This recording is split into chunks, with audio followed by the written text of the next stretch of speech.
understand that, can communicate to any galaxy, anywhere, and anything at any scale. So when you look at a galaxy, you see that the only place that life exists are the perimeter, the outward swirls. Right?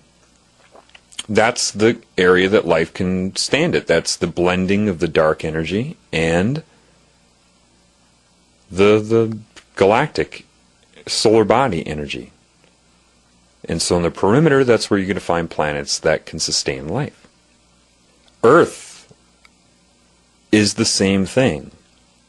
Therefore, with this understanding, you know that the core of the Earth is like a proton energy, and there's dark energy around the Earth. When they collide, you get what you call the surface of the Earth. That's the neutralizing effect, the interaction of the two energies to create life on Earth. But it's only where it interacts. Therefore, by that knowledge, you can only conclude that the Earth is hollow. And the surface of the Earth is just where those two energies meet. Okay? Same thing with neutrons in an atom then. It is the interaction between the electron consciousness and the proton consciousness. And when they collide and have interference patterns and neutralize each other, then they call them neutrons. They cannot exist in and of themselves. That is just the interaction of the two energies. And you'll go up and up and up from there. And down and down and down. This is what infinity is. If you want to think of it as a graphical analysis, like a sine wave, think of you know what a sine wave is. If you don't, look it up real quick. Imagine the longest wavelength you can imagine. Well, we'll just make it simple for reference. Say it's a mile. All right, a mile long wavelength. And then you just, in order, get shorter and shorter, you know, of existence of possible wavelengths, and to the point where you get down to it's really close together, an inch. Say the line you draw to represent that would be 1 inch thick, and the amplitude would be 5 inches. Meaning how high it goes up and how low it goes down. 2.5 above the neutral point and 2.5 inches below, making 5. The node and antinode. Well, if you bring it close together like that, now it's only an inch apart, then a centimeter apart, then a millimeter apart, then a micrometer apart, a nanometer apart, and your line is an inch thick. It's going to look like what? 1 5-inch thick line. Because it's so close together you can't perceive its separation anymore. Now imagine that starting the longest wavelength ever. 1 huge 5-inch thick line going up and down, and its amplitude would be 5 feet. Going up and down and up and down, and then getting it closer together, so you have these squiggly lines that are going up and down that start to come closer and closer and closer and closer together until what? It's so close together you can only perceive it as a 5-foot thick line. And then that starts going up and down, right? 50 feet up and down, up and down.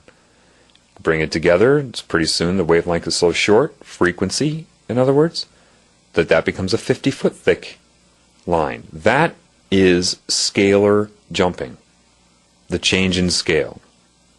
And that is infinity. I don't know if I can tell you to verify this. I've never seen this information anywhere in print or video or lecture or anything. This is given to me from that which I'm interacting with. This is what I'm trying to tell you. They tell you that God is, the Bible, and therefore, you have to be stupid and not question anything and not learn anything. No, the Creator knows all. It creates everything, and it's more than willing to enhance your life and give you knowledge and allow you to maintain individuality. It's what it's all about.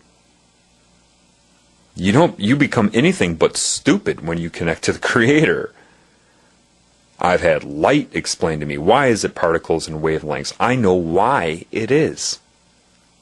Exactly why it is in my head. There is no explanation out there. Scientists bumble around that. Well, it's either particles or wavelengths depending on how you look at it. No. I know exactly why it is. I'm not going to get into that now. See, the beauty of individuality is, how does the Creator communicate with me? It takes what I know and things that I've encountered in life, and then assembles those things together correctly to create a thought that I understand. And if it's information that has no words yet, if it has no, I've had no experience with it, it still puts the knowledge in me, and then I'm directed to see something in life that I can extract a metaphor from to explain what I know. That's how it works. It doesn't change your personality. It doesn't, it has no interest in that type of control. There's only one energy that has interest in that type of control. And that's what we got to get to next. Okay, what is cancer? Well, what is it?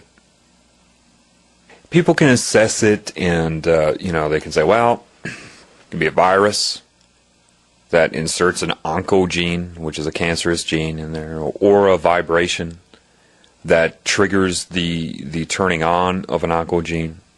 Or, you could sit in ultraviolet light and, or have some sort of damage done, and there are different repair mechanisms of DNA. You have basic repair, but if the damage is too bad, you have what's called gross repair, and it just starts inserting base pairs of DNA, and sometimes it's incorrect. Usually the cell dies, but occasionally a cancer gene is created. Trauma can create cancer. What happens? Well, an oncogene, what is that doing? It's transcribing, as they know, an enzyme that renders the cell immortal and causes it to metastasize and try to take over the body, to grow and grow and grow and grow. The cell has a normal life cycle that it goes through. But cancer violates that with immortality. But that's just what it's doing. It has nothing to do with why. It is only what. Again, structure, math, quantity. If you know a cell is conscious, and DNA is its system of how would you look at DNA? The same way you would look at the components in your body. That's part of it. It's the structure, the brain. My comparison of the DNA, what I contribute a lot of DNA to, would be the liver in the body. Liver has twice the DNA of all the other cells, and it produces over 90% of your blood plasma proteins. It's involved with so much. That would be a scalar jump of DNA to me. The liver. The liver is the most alive organ in the body. The brain is the most dead. The liver can regenerate. Your consciousness is not so much confined to the brain. Only for your five senses and that input, and then other things, thinking and whatnot. But your thoughts occur throughout your entire body, and around your body more specifically. Cancer is an insane energy, but it's not its fault. It is separate from this whole system that I'm talking about, this scalar reality of existence. And it doesn't understand that as it grows, it's going to destroy its own ability to live. So there's only one conclusion you can make, and that's absolute fear. A disconnection somehow from the love, the consciousness, the understanding, the knowing of why it exists, the beauty of its existence and everything. And the consciousness alters the DNA of the cell because it feels isolated, alone, and separate. If you damage a cell and it's trying to resist the death, imagine the fear of how it's played out if a cell is dreaming where it gets damaged by something. And it gets so damaged that it's traumatized.